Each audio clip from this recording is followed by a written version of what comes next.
Guys, welcome to Econ exam preparation, a complete summary of everything. Okay, so the first thing you need to know is your long run aggregate supply and your short run aggregate supply, and please pay attention to the curves as well. Your aggregate supply changes. Again, please take notice of the curves.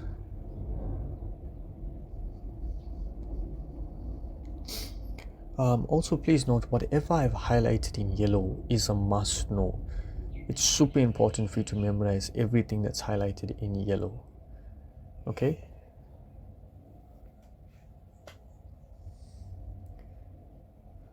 This is for when your aggregate demand changes.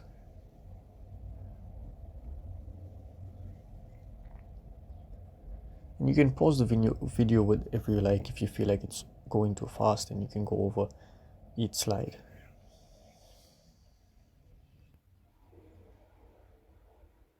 And so here's a short summary of economic growth. When you have increase in labor productivity, meaning your labor is producing more, you have an increase in the quantity of money, which brings forth rising inflation, and thereby you have your potential GDP growth. So these graphs are super important. It will be in the exam. One of it, maybe all of it, definitely is going to be in the exam. So know these graphs. Demand pull inflation, cost pull inflation, especially stagflation in the bottom here. Know it.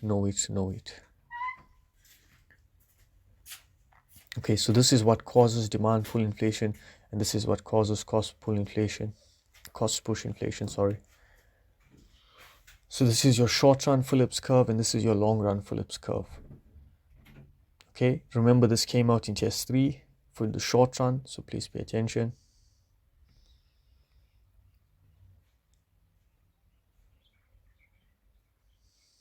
Your marginal propensity to save. And here you have your equilibrium expenditure, the aggregate supply, aggregate demand model. Your aggregate supply and the quantity of real GDP is supplied. Here we find the beginnings of macroeconomics with Adam Smith, and we know about John Keynes.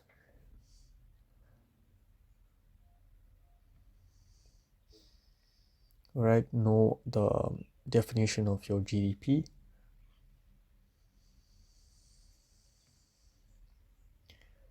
You have to know the GDP business cycle. All right, know what's inflation, know what's deflation and hyperinflation. Deflation also came out in test 3. You have to know whether there's a shortage or a surplus. Also know your graphs. Supply of labor, the real wage rate. This came out also in test 3. Demand for labor in your aggregate production function. The labor productivity. Your price floor, which is your minimum wage. Currency and deposits. It's going to be a bit tricky, pay attention. Know your official measures of money. Depository institution.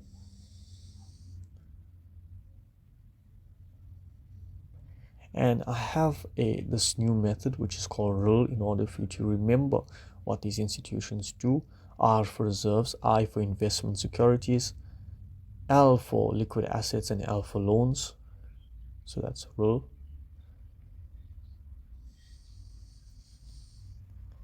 You need to know what the central bank is. You need to know that the central bank, that SARB is the Central Bank of South Africa, and what its main goal is. You must know the policy tools, the quantity of money demanded, the demand for money,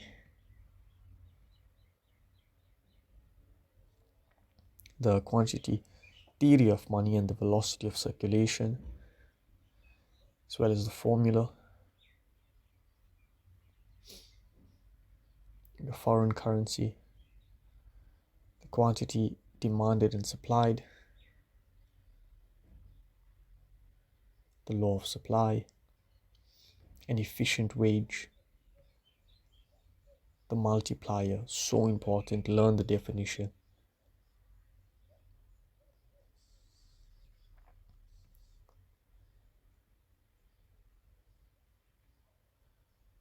The national budget, which is the annual statement.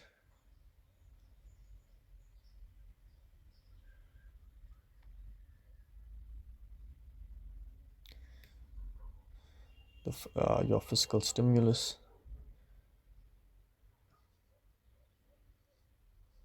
Again, pay attention to the graphs as well as the time lags.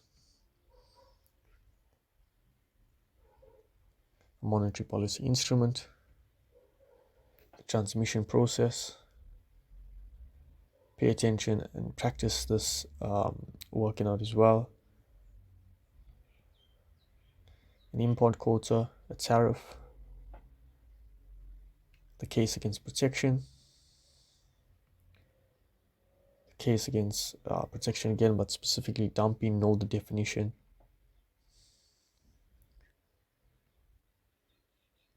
Rent-seeking, tax revenue. Specifically rent-seeking, pay attention to it, especially the first part here where it says rent-seeking is lobbying for special treatment all the way to away from others. Pay attention to that one specifically. And that's it. So I hope this helps you. It's a complete summary and you've got this.